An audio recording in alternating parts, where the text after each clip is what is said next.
TVI செய்திகள் டொரண்டோவிலிருந்து VN மதியளவு. வணக்கம்.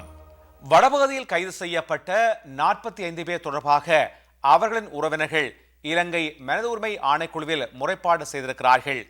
பயங்கரவாத தடை சட்டத்தின் கீழேயே கைதுகள் இடம்பெற்றிருப்பதாக போலீசார் ஆணைக்குழுவுக்கு அறிவித்திருப்பதாக மனித உரிமைகள் ஆணைக்குழுவின் யாழ் மாவட்ட இணைப்பதிகாரி டி கனகராஜா கூறினார்.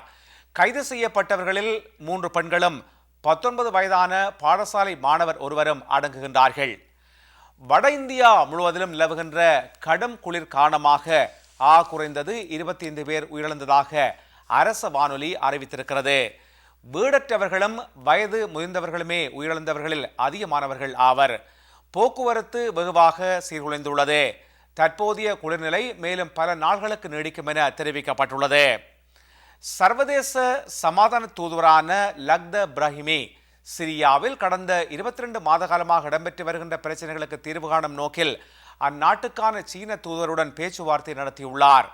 டமஸ்கஸ் நகரில் உள்ள ஹோட்டல் ஒன்றில் வைத்து சீன தூதுவர் ஜாங் உன்னை அவர் இன்று சந்தித்தார்.